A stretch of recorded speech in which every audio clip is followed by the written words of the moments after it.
பாவியாம் எங்களை மீட்டிடவே இரத்தம் முழுவதும் இழந்தீரையா.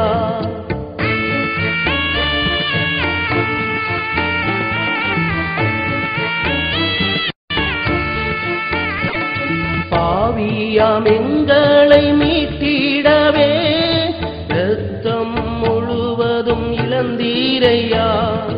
என் மீது அன்பு வைத்ததினால் சிந்தனை எல்லாம் ஏற்றீரோ.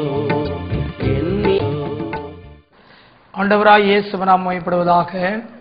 கடைசி கால சீயோன் ஊழியங்கள் மூலமாக சீயோன் மலை நிகழ்ச்சிகளிலே தேவனுடைய வார்த்தைகளை நீங்கள் கவனித்துக் கொண்டிருக்கிறீர்கள்.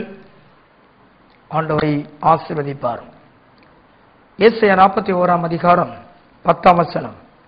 நீ பயப்படாதே, நான் உன்னுடனே இருக்கிறேன். திகையாதே, நான் உன் தேவன். நான் உன்னை பலப்படுத்தி உனக்கு சகாயம் பண்ணுவேன். என் நீதியின் வலது கரத்தால் உன்னை தாங்குவேன். பயப்படாதே, இந்த தலைப்பிலே நம் ஆண்டுடைய வார்த்தையை கவனிக்கப் போகிறோம். ஆண்டுடைய பிள்ளைகளுடைய வாழ்க்கையிலே பயப்படுகிறோம். சூழ்நிலை குறித்து பயப்படுகிறோம். எதிர்கால காரியங்களை குறித்து பயப்படுகிறோம். நம்மை சூழ்ந்திருக்கிற பிரச்சனைகளை குறித்து பயப்படுகிறோம். நாளை தினத்தை குறித்து பயப்படுகிறோம். நாம் பாதிக்கப்பட்ட நிலைமைகளை குறித்து நாம் பயப்படுகிறோம். பயத்தை நீக்க புத்தகத்திலே தான் எப்பொழுதெல்லாம் பயப்பட்டாரோ அப்பொழுதெல்லாம் அவர் பயத்தை நீக்குவதற்குரிய வழியை கற்றுக்கொண்டார் என்று நாம் வேத புத்தகத்திலே நாம் வாசிக்கிறோம். சங்கீதம் 56:3 வாசிக்கிறோம், நான் பயப்படுகிற நாளில் உம்மை நம்புவேன். பயப்படுகிற நாளிலே உம்மை நம்புவேன் என்று தாவீது குறிப்பிடுவதை நாம் பார்க்கிறோம். நாம் பயப்படுகிற நாளிலே ஆண்டவர் மேல் நம்பிக்கை வைப்போமானால் எப்பேற்பட்ட பயமாக இருந்தாலும் நம்மை ஆண்டவர் கைவிட மாட்டார். இன்றைக்கு நாம் பயத்தோடு ஏதோ ஒரு காரியத்தை குறித்து கலங்கி போயிருந்தாலும் நீங்கள் ஆண்டவரை நம்புவீர்களானால் ஆண்டவர் பயத்தை நீக்குவதற்கு ஒரு வழியை ஆண்டவர் வல்லவராக இருக்கிறார். முதலாக பயம் ஏதேன் தோட்டத்தில் வந்தது.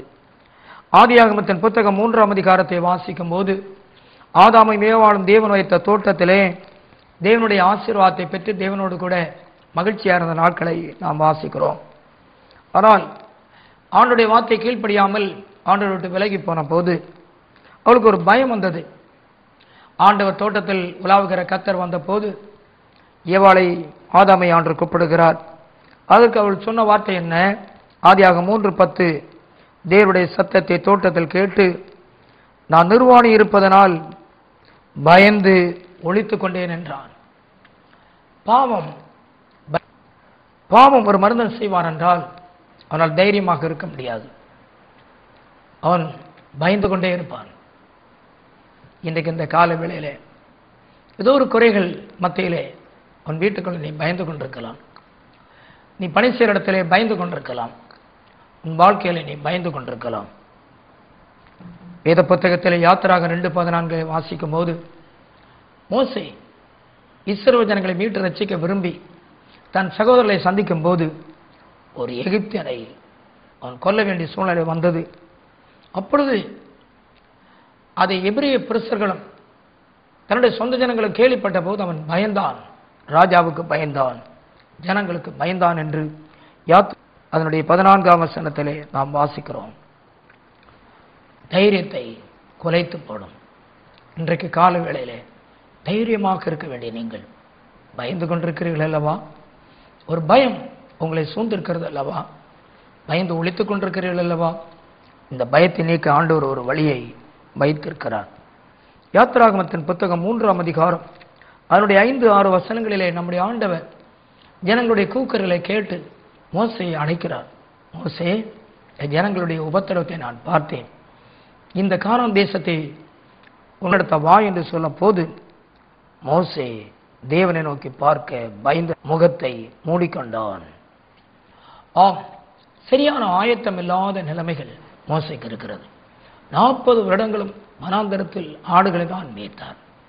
ஆனால் சடிதியாக முச்செடி அறிவதையும் ஆண்டுடைய மகிமையான வார்த்தையை கேட்கும்போது அவனால் அந்த வார்த்தையை ஏற்றுக்கொண்டு தைரியமாக கீழ்ப்படி அவனால் முடியாமல் போயிட்டு பயந்தான்.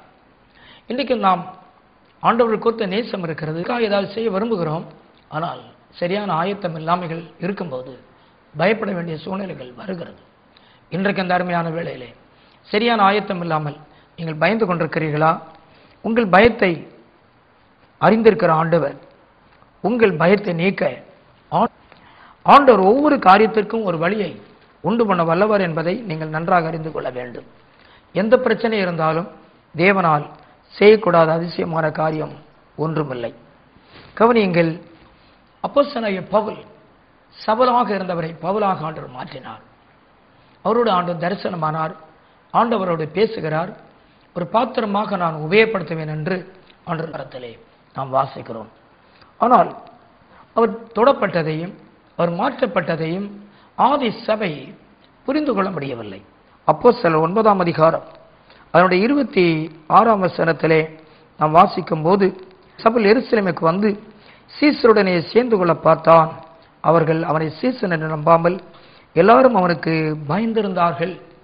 கவனிங்கள், ஒரு பெரிய தேவனுடைய மனிதனாக நிருப புத்தகங்களிலே மேன்மையானவைகளுக்கு சாட்சியாக மாறப்போகிற இந்த பவுலை அவளால் ஏற்றுக்கொள்ள முடியாமல் பயந்து கொண்டிருந்தார்கள். தெளிவற்ற நிலைமை பயத்தை உண்டாக்கும். ஒரு மாற்றப்பட்டவர், தெளிவானவர், உண்மையானவர், ஒழுக்கமானவர் என்பதை அவளால் புரிந்து கொள்ள முடியவில்லை. அநேக தெளிவற்ற நிலைமை நம்மை பயத்தை உண்டாக்குறது. இதனால் குடும்பத்தில் குழப்பம் உண்டாகிறது, சந்தேகம் உண்டாகிறது, பாதிப்புகள் உண்டாகிறது. கண்கள் பார்க்கும் போதெல்லாம் பயமும் குழப்பமும் நம்மை ஆட்கொள்ளுகிறது. ஆனால் தெளிவு இருக்குமானால் இவர் சபலாக இருந்தது உண்மை, சபையை துன்பப்படுத்தினது உண்மை, ஆண்டவரால் தொடப்பட்டது உண்மை, தேவன் அவரை மாற்றி இருக்கிறது உண்மை, தேவன் கரத்தில் ஒரு பாத்திரமாக எடுக்கப் போகிறார் என்பது உண்மை, தேவன் இவரை ஆசீர்வதிக்கப் போகிறார், சபைகளை நிறுவப் போகிறார் என்ற தெளிவு இருந்திருக்குமானால் ஆதி சபையினுடைய மக்கள் அப்போஸ்தலர்கள் பயந்திருக்க மாட்டார்கள். இன்றைக்கு இதே குறித்து நீங்களும் பயந்து கொண்டிருக்கிறீர்கள் அல்லவா? நல்ல காரியம் நடக்கப் போகிறது, நன்மையானவைகள் இதன் மூலம் வரப்போகிறது. ஆனால் நீயோ பயந்து கொண்டிருக்கிறாய். கர்த்தர் சொல்லுகிறேன், பயப்படாதே, நான் உன்னோடு கூட இருக்கிறேன் என்று சொல்லுகிறார். மத்தேயு 25:25 வாசிக்கிறோம். 5 தாலந்தை வாங்கினவன் 10ஆக மாற்றினான், 2 தாலந்தை வாங்கினவன் 4ஆக மாற்றினான், 1 தாலந்தை வாங்கினவன் சொல்லுவான், நான் பயந்து உமது தாலந்தை நிலத்தில் புதைத்து வைத்தேன், இதோ உம்முடையதை வாங்கிக் கொள்ளும் என்றான். கவனிங்கள், அவன் பயப்படுகிறான். தேவனுடைய சித்தத்தை செய்ய வேண்டியவன் செய்யாததனால் பயம் வருகிறது. அவனுடைய சித்தம் என்ன? 5 வாங்கினவன் 10ஆக மாற்றினது போல, 2 தாலந்தை வாங்கினவன் 4ஆக மாற்றினது போல இவனும் உபயோகப்பட வேண்டும். உபயோகப்பட வேண்டியவன் உபயோகப்படாததினாலே, பிரயோஜனப்பட வேண்டியவன் பிரயோஜனப்படாததினாலே பயப்படுகிறான். இன்றைக்கு தேவனுடைய சித்தத்தை செய்ய வேண்டிய நீங்கள் அவருடைய சித்தத்தை செய்யாமல் அப்படி ஒளித்து மறைந்து இருக்கிறீர்களா? பயம் வரும். இந்த பயத்தை நீக்குவதற்கு இயேசு ஒரு வழியை உங்களுக்கு இன்றைக்கு காட்டப் போகிறார். லூக்கா 1ஆம் அதிகாரம் 28 முதல் 37 வசனங்களை நாம் வாசிக்கும் போது மரியாள் குறித்து நாம் வாசிக்கிறோம். அவள் இருந்த வீட்டிலே பிரவேசித்து, கிருபை பெற்றவளே வாழ்க, கர்த்தர் உன்னுடனே கூட இருக்கிறார், ஸ்திரீகளுக்குள்ளே நீ ஆசீர்வதிக்கப்பட்டவள் என்றான். அவளோ அவனை கண்டு வார்த்தையினால் கலங்கி இந்த வார்த்தைகள் எப்படிப்பட்டதோ என்று சிந்தித்துக் கொண்டிருந்தாள். தேவதூதன் அவளை நோக்கி, மரியாளே பயப்படாதே, நீ தேவனிடத்தில் கிருபை பெற்றாய். அவளுடைய கிருபை ஒரு தேவனுடைய பிள்ளை பெற்றுக்கொள்வது உண்மையானால் உண்மையாகவே நம்முடைய வாழ்க்கை இருக்கிற பயங்கள் தானாகவே நீங்கி போகிறது. அருமையான தேவனுடைய பிள்ளையே, நீ பயப்படாமல் இருப்பதற்கு ஆண்டவர் இன்றைக்கு அவருடைய கிருபையை நமக்கு தர விரும்புகிறார்.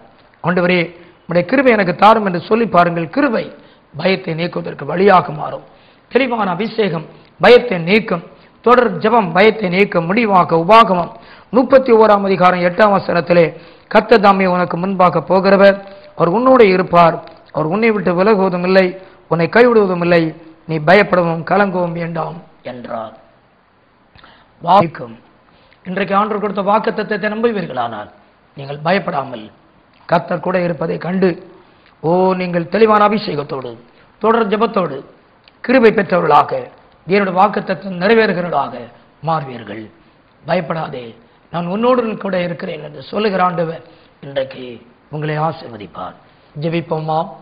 நல்ல ஆண்டவரே, இந்த கேட்ட சத்தியத்தின்படி பயத்தை நீக்குவதற்கு நீரே வழியாக இருக்கிறீர். எங்கள் பாவம் பயத்தை கொண்டு வரலாம். பயத்தை கொண்டு வரலாம். எங்கள் ஆயத்தம் இல்லாமைகள் பயத்தை கொண்டு வரலாம். தெளிவற்ற நிலைமைகள் பயத்தை கொண்டு வரலாம். ஆனால் தெளிவான அபிஷேகத்தோடு கூட தெளிவான வாக்குத்தத்தத்தை உம்முடைய பிள்ளைகள் தொடர் ஜெபங்கள் மூலமாக பயத்தை இன்றைக்கு நீக்க, இன்றைக்கு பயத்தின் ஆவியினால் பாதிக்கப்பட்ட பிள்ளைகளை உம்முடைய அபிஷேகத்தினால் பிள்ளைகளை நீக்குவீராக. அவளுக்கு இன்றைக்கு ஒரு வெற்றியை கொடுக்கிற ஆண்டவர், நான் உன்னுடனே கூட இருக்கிறேன் என்று சொல்லுகிறதற்காக நன்றி. ஏதோ ஒரு காரியத்தினால் கலங்கி பயந்து நடுங்கிக் கொண்டிருக்கிற பிள்ளைகள் இந்த செய்தியை கவனிக்கிற இந்த நேரத்தில் நீ பயப்படாதே என்று சொல்லுகிறதற்காக நன்றி. கூட இரும், ஆசீர்வதியும், அற்புதம் செய்ய துவங்கினதற்காக நன்றி. வியாதிகளை நீக்கும் சந்தோஷத்தை கொடாவே. ஆமென், ஆமென். ஆண்டவர் உங்களை ஆசீர்வதிப்பார். தொடர்ந்த நிகழ்ச்சிகளை மற்றவர்களுக்கு அறிமுகப்படுத்துங்கள். உங்கள் ஜெப கடிதங்களை நாங்கள் எதிர்பார்க்கிறோம். உங்களுக்காக நாங்கள் ஜெபிப்போம்.